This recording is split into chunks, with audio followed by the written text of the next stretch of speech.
And there we go. It's these guys in the white Toyota. Yeah, I didn't want to look over this way because I knew I was recording.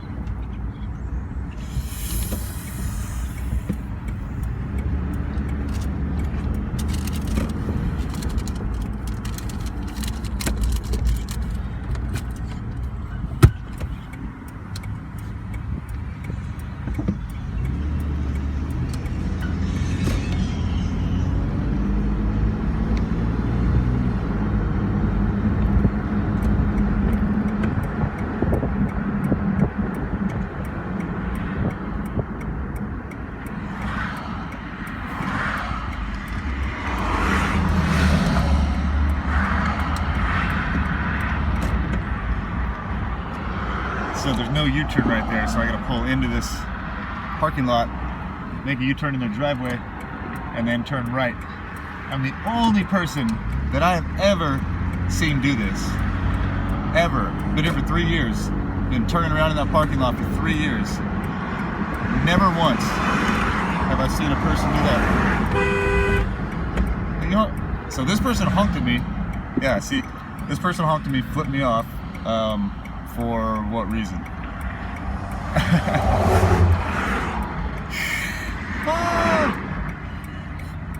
It's like a circus. It's like when you're a little kid and your parents take you to the circus, or your parent, in my case, take you to the circus, and it's just like something you've never seen before, and people doing all these tricks, and you're just like, wow, what's gonna happen next? So, you know, if you just kind of look at it like that, not be freaked out. Understand this is a program that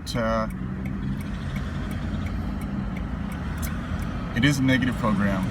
They are out to get you. I don't care what anybody says. Oh, they're out to get you. You're paranoid. Yeah. So are soldiers that are deployed in another country paranoid that the enemy is after them? So that's a point I've been wanting to make for quite a while. As a person that was in the military for 15 years, I understand that the theory behind our military is supposed to be the Department of Defense, right? So we are defense. That means that when there is a threat to our country, we take action. And if we have to go to another country to take that action, that's what we do. And so that's the theory of everything. And so when there's tyranny, oppression, dictatorships, horrible things going on, we go fight for freedom. And in that process, we do a lot of very, very, very violent things, like blowing people up with drones at their weddings, taking out the entire family.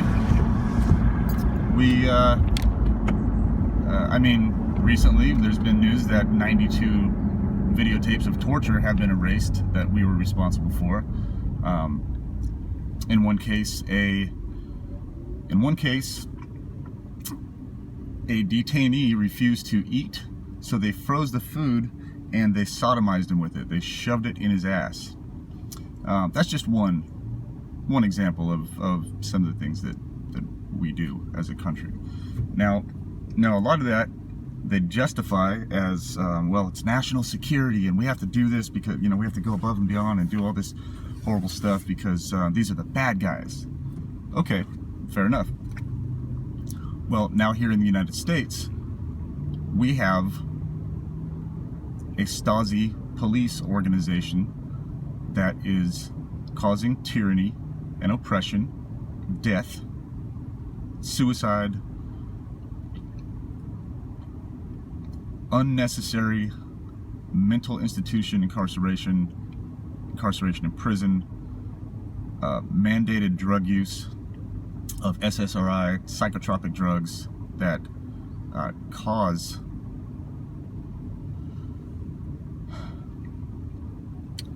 that are causing more problems than we're seeing benefits. So when the government deems it's necessary to murder in the name of freedom and fight in the name of freedom.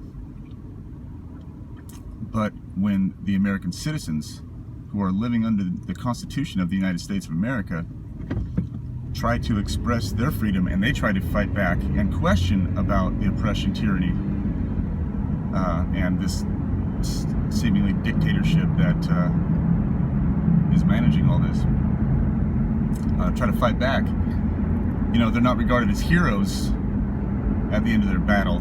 They're regarded as delusional domestic terrorists or some kind of nut job. And I understand what it feels like to be on both sides of that now, because I have been deployed. I didn't go over and shoot anybody with an M16 or M4. I didn't get any gun battles, any run and gun. I didn't have anybody throwing grenades into our base. I was lucky enough to not have to be in theater. I was deployed over to the Middle East, but nobody ever shot at me. And when I came back, God, people were so thankful. They didn't even know what I did. Thank you for your service. Thank you for what you did. I sat at a fire station, and in my fire truck, watching airplanes being fueled and defueled. Doing a little bit of medical aid while we're there for the troops that put on the base, small fires around the base, stuff like that. Hot breaks on the runway. Aircraft comes in with hot breaks. We stage behind the aircraft, 45-degree angle facing the aircraft, so we can do all of our stuff. And a lot of it is preparation for disaster, and it's not it's not what you would picture. I mean, we were in a strange place, and it wasn't home, but I didn't do all the crazy stuff you guys see in the movies, and 90% of the military doesn't do all that stuff. It's such a small percentage that are out in combat and out doing all this stuff. So, but when I got home, man, everybody, without questioning, they had no idea really what I did. They just knew I went over there, and accolades were great. Go through an airport, somebody sees you in your uniform traveling, they buy you food without telling you. You just go to pay for your bill, and they're like, hey, this lady that already left paid for your bill. People would walk up to you and say, hey, thank you for your service, I appreciate what you do. And I get that, but see, the separation here in the thought process is, these people think that just because a person is wearing a uniform that they are omnipotent. I guess that's the word. That they can't do anything wrong. They are a hero no matter what, and they deserve accolades for just putting on that uniform. And I guess, we got paid. We got a paycheck. I looked at it as a job. I looked at it as my duty. I didn't think I was anybody special. I knew that I had an opportunity to do something special if given that opportunity. But and now, as a civilian, I've been out of the military for about 4 years now. Got my final papers. Got a general discharge under honorable conditions. So an honorable discharge. And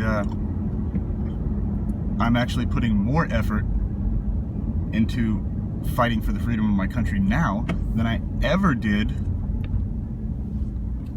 as an airman, as a staff sergeant in the Air Force. I'm putting more thought, more time, more effort. I'm networking more. And one of the reasons is because I'm allowed to, because I'm making my own decisions. When I was in the military, I had to do basically what I was told, work on the projects I was told to, and those didn't always seem to be the most proactive, positive things. Public affairs, which I emerged into eventually after the fire department,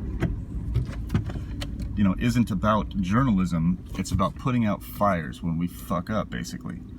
We have a plane crash, we do the smallest story we can, we put it in one publication that about 12 people are going to read, and then we say that it's been reported. Well, what it really needs to be reported in multiple. It needs to be a press release needs to go out. And sometimes a press release would go out for different things, but there would be relationships with journalists, local news agencies and stuff like that, where we gave the press release and they're just like, okay, cool, thanks, we'll run this in the 12-man newspaper. But if it was a story about Family Day and how the California Air National Guard is coming together and morale is growing, that'd be a front page story. See what I'm saying? We pulled off a lot of good stuff that I am proud of doing, serving. But just know that it's what you see is not always reality. Most of the time, it is not reality. You're told one thing, and you have to do your own research and have your own experiences to come up with the information that you have. You can't just listen and repeat. Don't be a repeater.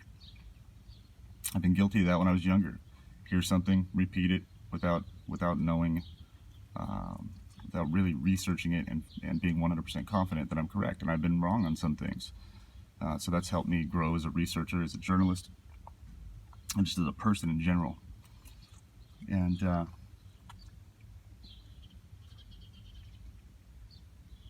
yeah, I think I'm just going to stop there. I didn't have any point when I started recording. I just wanted to record these people that were in the parking lot. Just kind of, they weren't. It's I call it gang stalking light.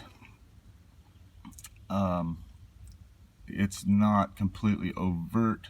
Well, no, it is overt because they're letting me know, but it's not excessive to where there's cars swerving at me when I'm going through an intersection now, or blowing stop signs and missing me by inches. Oh, well, I take that back. Lady ran a red light yesterday and almost hit me by inches, and I got that on video. So maybe I'm just getting more used to that.